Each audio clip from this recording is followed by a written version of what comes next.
Good morning everyone. In today's lesson we're going to be learning how to simplify surds. Alright, so first of all let's say we have root 27.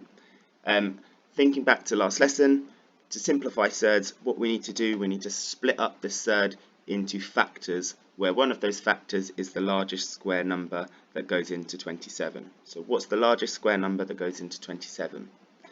Well, I know that 9 goes into 27, so I can rewrite this surd as root 9 multiplied by root 3.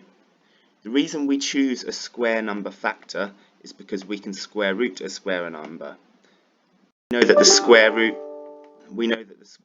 of 9 is 3. So I can rewrite this surd as 3 lots of root 3. And the neater way to write this is we don't use the multiplication sign, we just call it 3 root 3. Alright, so please pause the video and see if you guys can have a go at simplifying root 20, please. So give yourself about 30 seconds to a minute to try this one.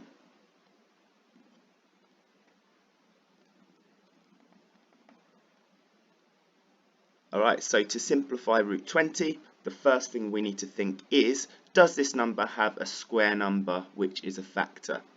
Well, yes it does. I know that 4 is a square number and 4 goes into 20. Therefore, I can rewrite root 20 as root 4 multiplied by root 5. The reason we chose a square number, so the reason we chose root 4, is because we can calculate the square root of 4.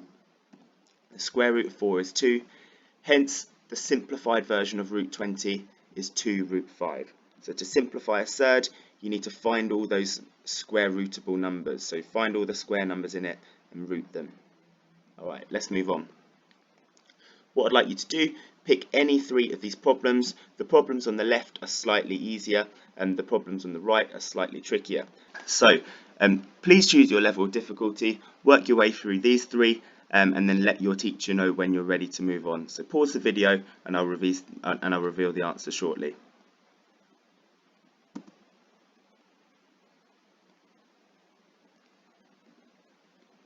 Okay, and your solutions are below.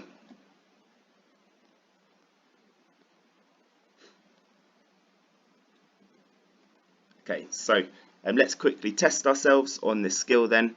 So if we want to simplify root 48, what are you going to vote for? A, B, C or D? So give yourself 30 seconds to think about it and write it down in your rough books if you need to.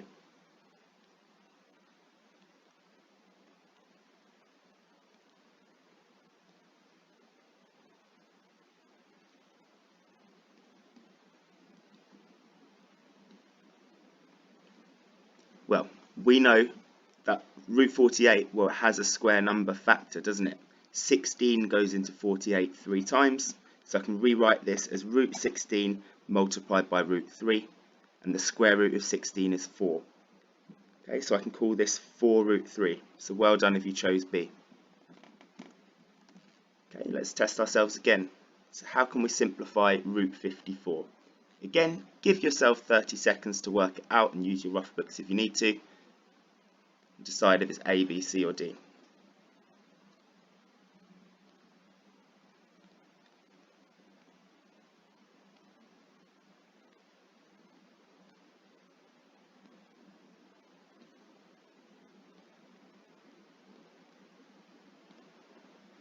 Alright, so we know that 54 has a factor which is a square number. We know that 9 goes into 54. I can rewrite root 54 as root 9 multiplied by root 6. And the square root of 9 is 3, so we can call it 3 root 6. So C is my solution. Well done if you chose C. Alright then, so please could you take 10 minutes to pause the video and work your way through these simplifying questions. So your questions are on the left, and then once you've simplified each surd, you need to find your corresponding answers. So it's kind of match-up activity, and just use your rough books for this. So just write the question, simplify it, and write your answer. You'll know if you're successful if the correct answer appears somewhere on the answer grid. Right, so take 10 minutes to do this, pause the video, and when you're ready to move on, please hit play.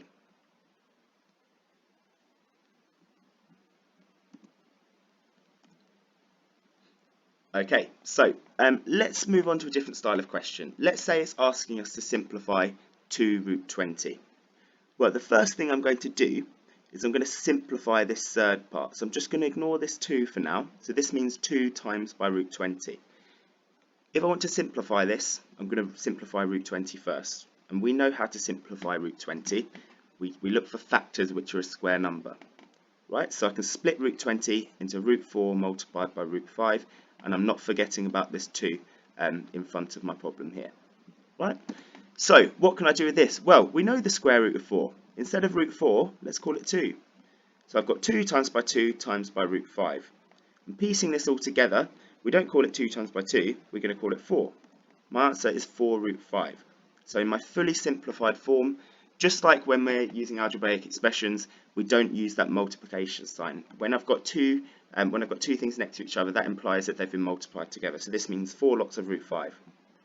Okay, I'm going to give you another example and then I'm going to let you try your own. Okay, so for this one, if I've got 4 lots of root 40, the first thing I'm going to do is I'm going to tackle this root 40 part. I'm going to simplify it. To simplify this, I need to find factors which are a square number. I know that root 4 goes into root 40, therefore I can rewrite this expression as 4 times by root 4 times by root 10. Let's tidy this up. I know the square root of 4. The square root of 4 is 2. So let's call this 4 times by 2 times root 10. And then tidying it up at the end, instead of calling it 4 times 2, we're going to call it 8. No multiplication signs. Nice and tidy solution. I've got 8 root 10 as my answer. Alright, please could you pause the video and take 2 minutes to simplify these two expressions, please, and then unpause the video when you're ready for the solutions.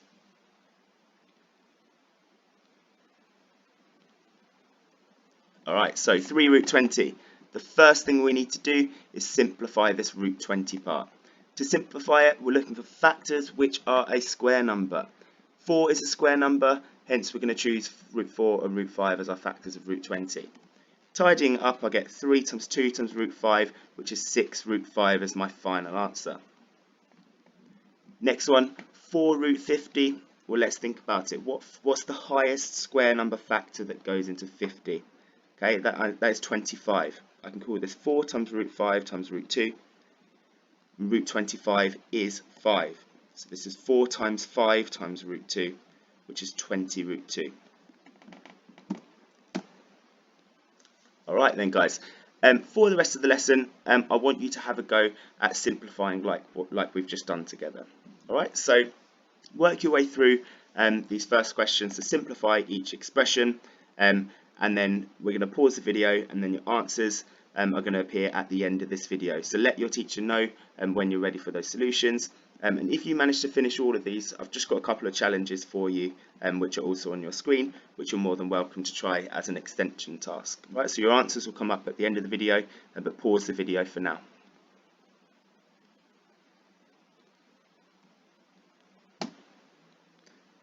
Okay, so these are your solutions. If you have any questions about anything we've done today, please just don't hesitate to contact me on Google Classroom. I'm isolating, I'm not ill, so I'm available to answer any questions that you have. And yeah, let me know. Thank you very much, guys.